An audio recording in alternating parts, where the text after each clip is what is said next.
that's fine. How is it going to work in practical terms? You're going to edit this, or is it done?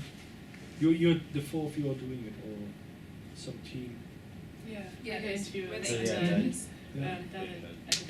Okay, right, okay. And how many have you done out of interest? You're our first one. You're the first Oh, one. okay, We've got right. ones We have after that, 3 so- more of those. Yeah. So who else is coming? What did I make there? What's his name? Professor Rayfart Mm-hmm. and Robert Huggett also wants to. He's not here, so He's, he's not here. So what does he want to do? he wants to do. He wants to do his kite. Okay, Do which like technically write is sort of them up, difficult, yeah? Yeah. No. Or just answer. No. And it's about from the Okay, right, well, we'll see. But yeah, thanks a lot for coming.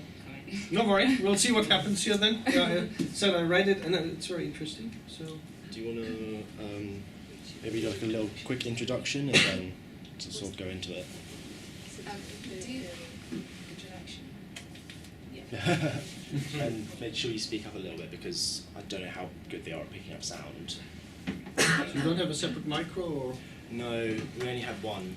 Okay. And the Adrian Rogers, he decided it wasn't the best use of it, so you just don't have it. Okay. Yeah. Right. But it should be fine picking it up. Mm-hmm. Okay.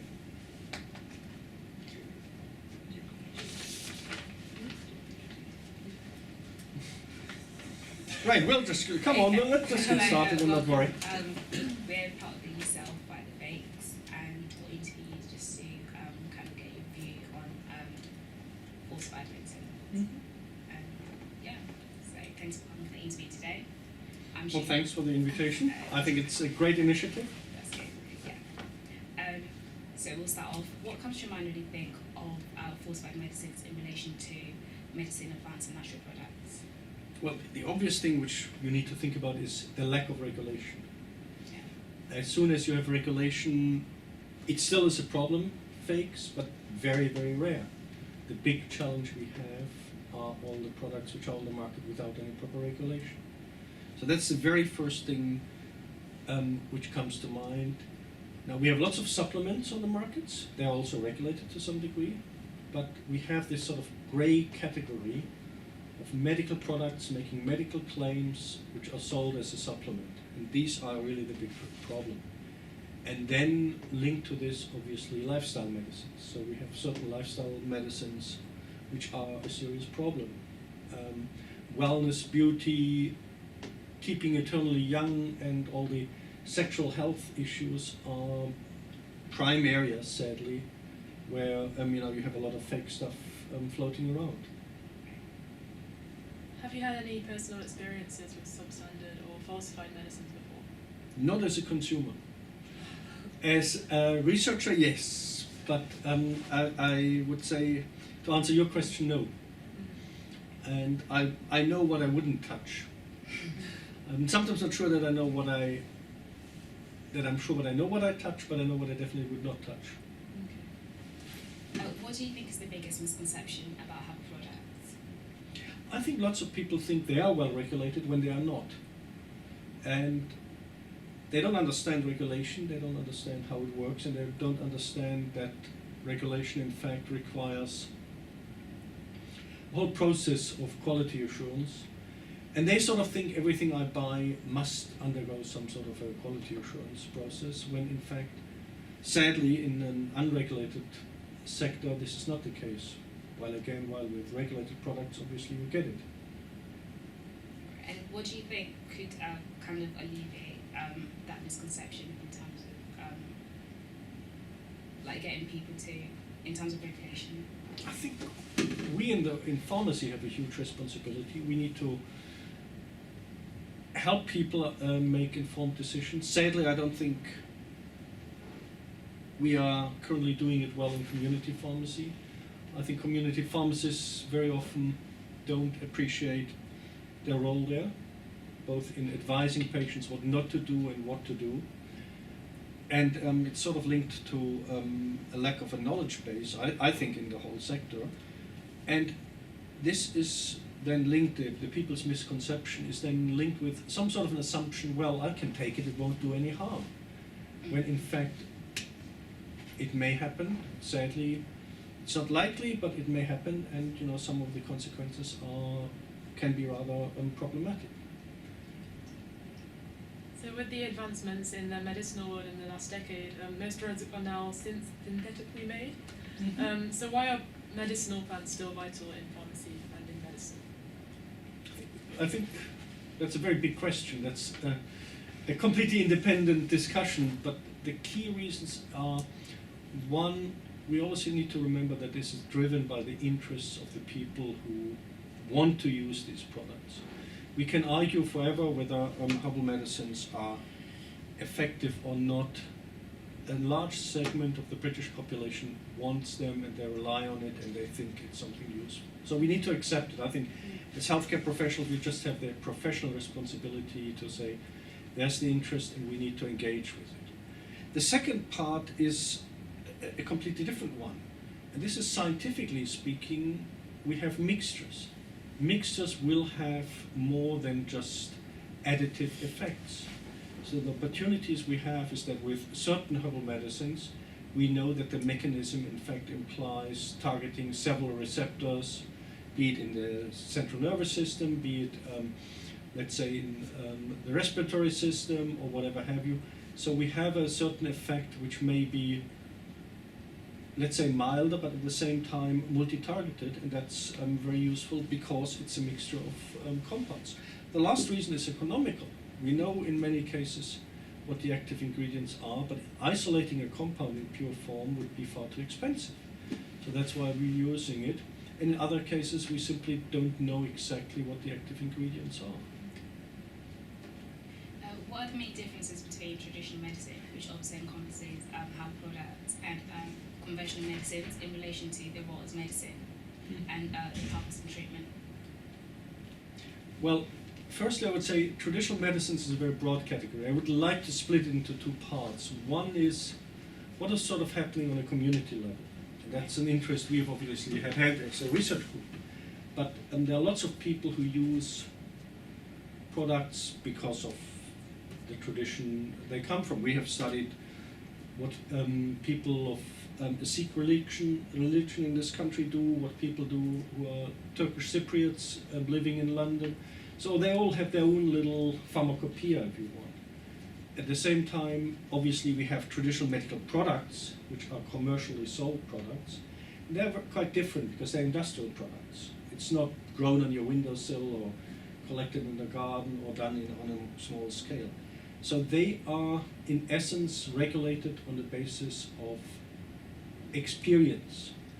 So a tradition of use. Because they've been used for 30 years, we accept them as being of low risk, useful for minor self-limiting conditions, and hopefully therapeutically beneficial in terms of helping with specific diseases. Do you think because of they're associated with lower risk, people kind of see them as safer medicines compared to conventional medicines? I think they're both safer and they're also easier to get. We shouldn't forget that. Now, the big argument in this whole issue here is that if we limit the use of these products to minor self-limiting diseases, they have a definite place. That's where we, again, in pharmacy can make a tremendous contribution. Now, if I try to get some minor setup sorted, and I can do this with an OTC product from a pharmacy with the appropriate advice, I think that's very appropriate. If I were to go to a doctor and in the end get some prescription medicine or maybe nothing because the doctor says, well, it's too trivial for me, patients will not be very satisfied. So I think part of it is easy access. Part of it is also taking ownership of it. I'm then responsible, not the pharmacist, not the doctor. So I'm really trying to change my behavior. So do herbal medicines and products undergo the same drug quality testing and pharmacovigilance monitoring as conventional medicines prescribed for the masses? Well, they will as long as they are regulated products. If we talk about unregulated products, again, there is no quality control. And I have a little product here without showing anything too much. Anyone who tries to read what is written here must use magnifying glasses, and it has absolutely no information, no nothing. And these are products which are simply problematic because of their lack of any form of adequate information, including patient information, including information about side effects, possible side effects and risks, who should take it and who not, is it suitable for children, etc.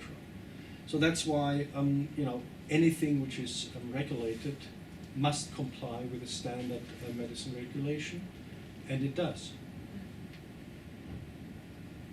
So how do you think we can sort of reduce the unregulated health products to kind of prevent such cases of people suffering unregulated products? Well, I think there are several steps. One, I'm sure we'll need to come back to this later, is the role of the internet and the role of unscrupulous suppliers. That's something which is very difficult to do. The other part is that we need more people qualified in pharmaceutical analysis who can support good quality and the quality assurance. So we have the British Pharmacopoeia, we have the European Pharmacopoeia. They set quality standards, so we are in an ideal position to ascertain it, and that's very much our role. On a community level, I think it's again about patient advice. I do think very often pharmacists are too afraid to engage with it. You need a little bit of chemistry, unfortunately, like it or hate it. You need a bit of biology, and there's a terminology which is a separate field, but once you understand the principles, you can assess products quite easily and say, well, yes, this is an advisable way forward, or no, it is not. The big mistake is if, on a community level, people say, well, I don't know, why don't you go over there to the health food shop? That's exactly the type of response which we get from pharmacists, which are very depressing in the end. With regards to drug safety, how can you assure patients that HABA products contain uniform doses of active ingredients? It's a very big question because obviously there are no herbal generics. Each product on the market is unique. So one thing you need to ask first of all is there batch-to-batch consistency. If there's batch-to-batch consistency, you can ascertain a uniform dose. The dose will be given by the pharmaceutical producer.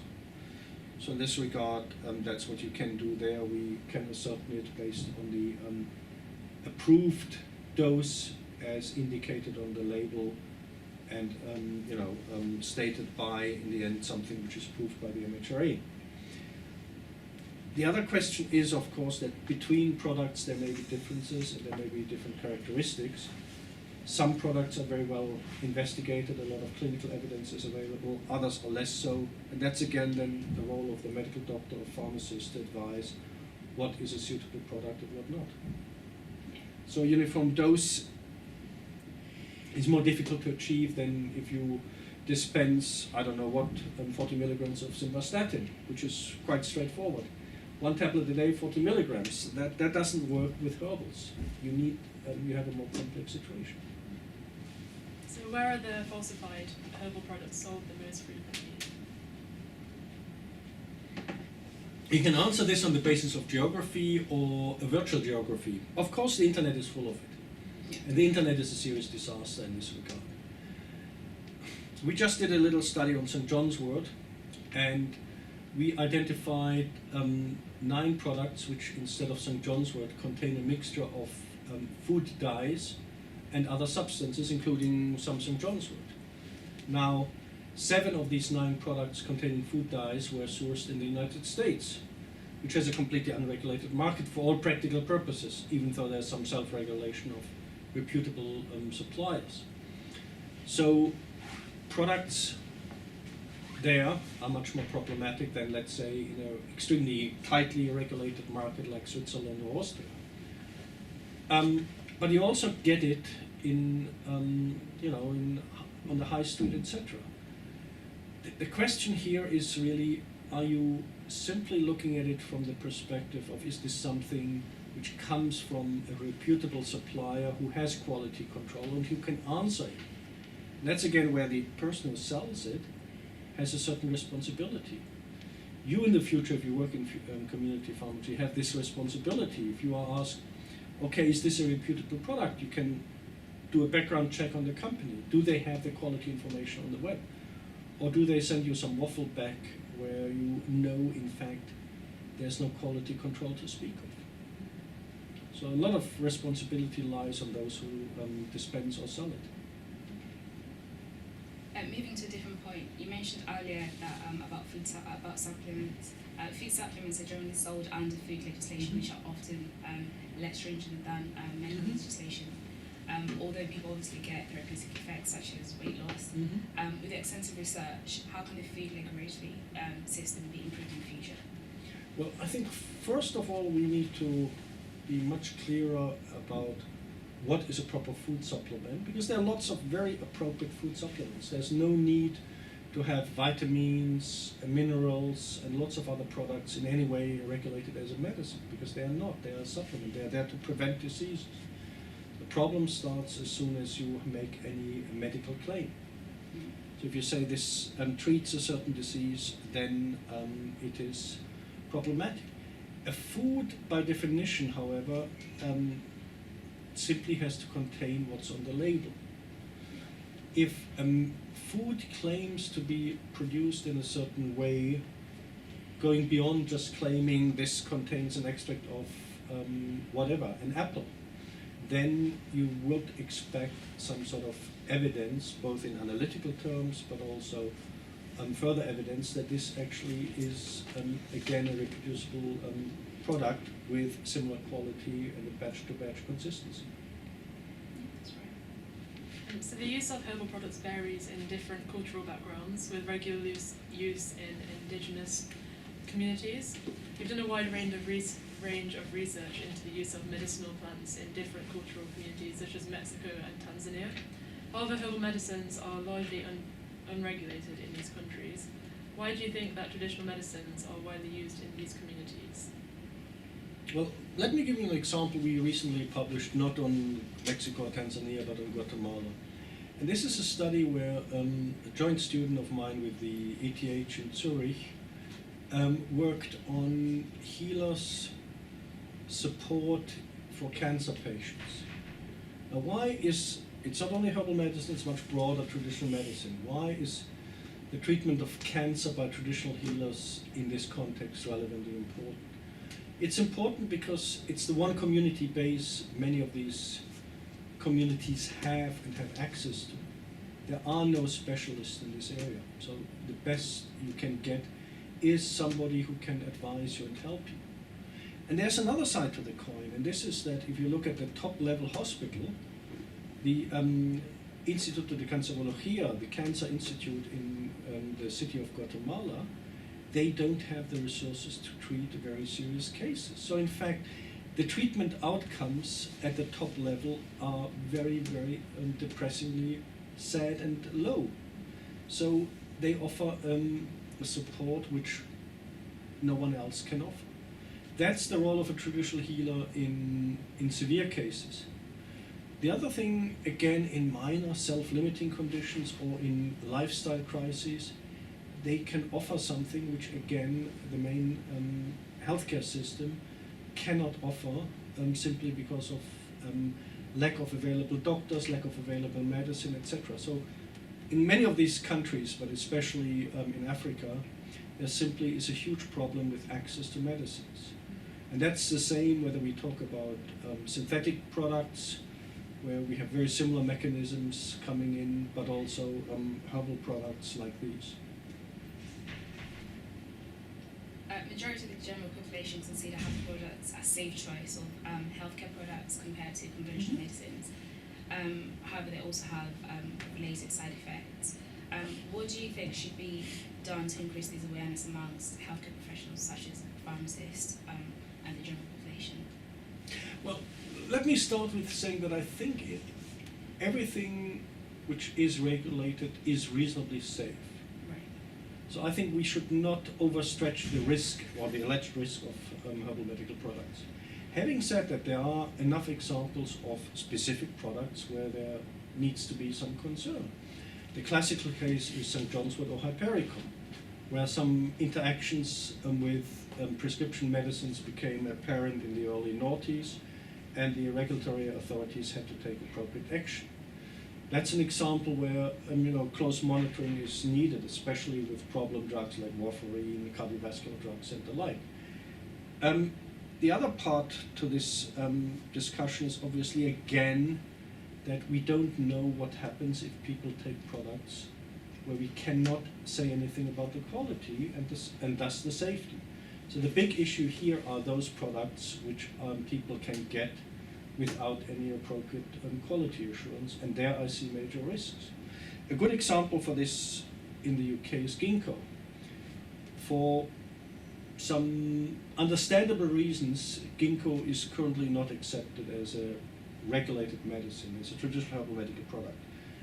As a consequence, what you get on the market, and what we've shown in a study a year ago, the vast majority of the ginkgo products you can get in the UK are substandard.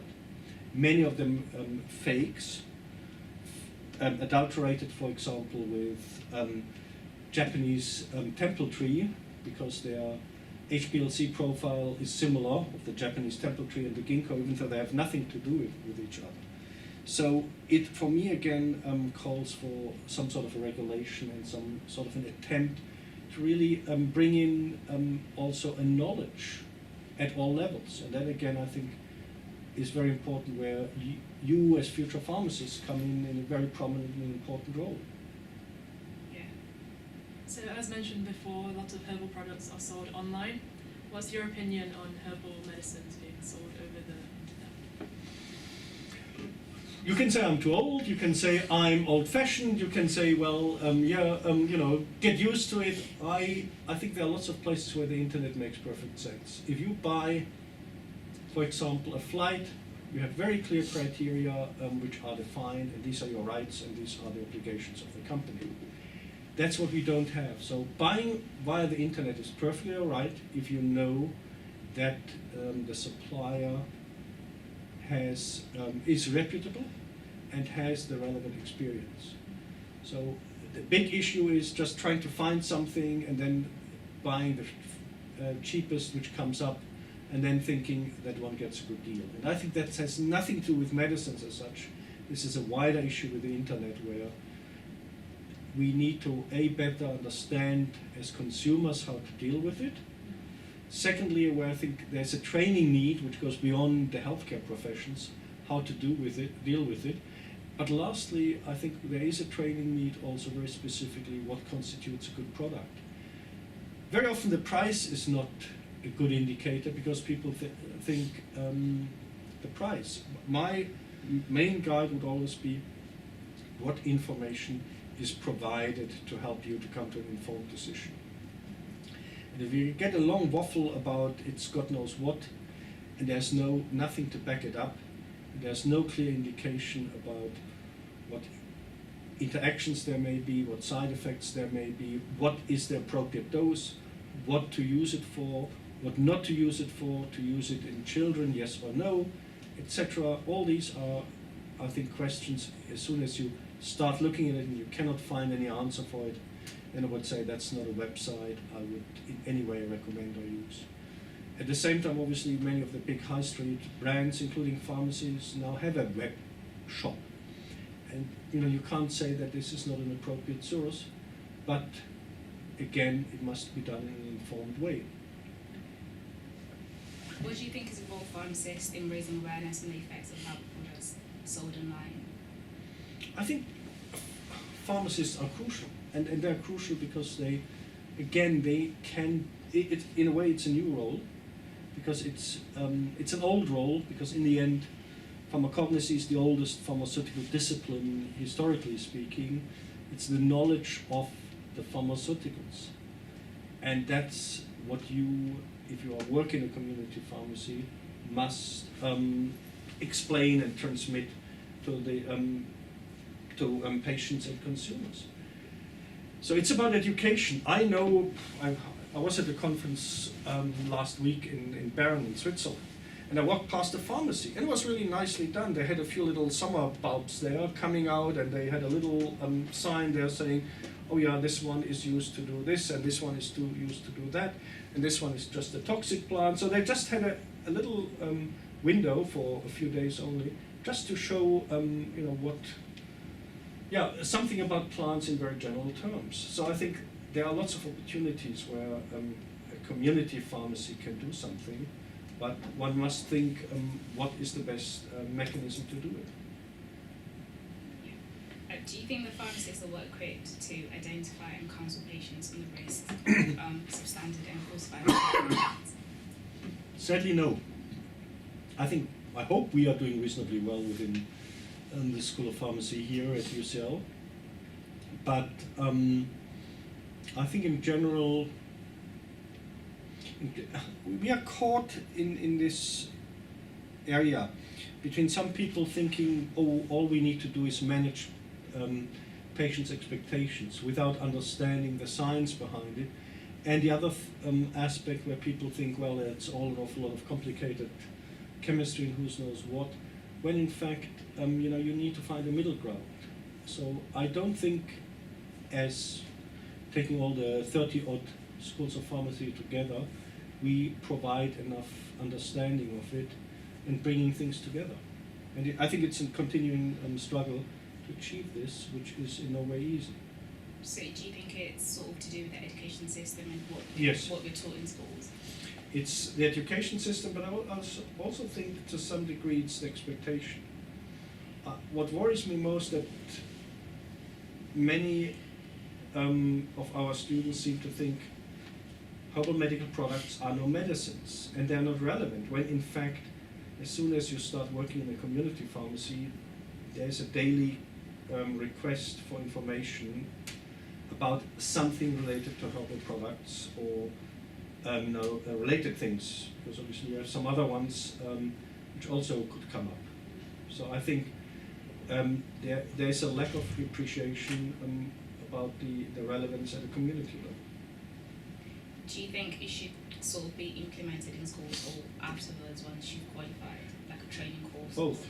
I think you need both. You need a more detailed training, but I think we need much more in terms of training at different schools of pharmacy. It's not about teaching old-fashioned drug identification, but it's the ability to assess the risks, the benefits, the quality of these products, and also in the end, this is all about fighting the fakes. It's an area where fakes are happening, where they're sold, and we must engage with it.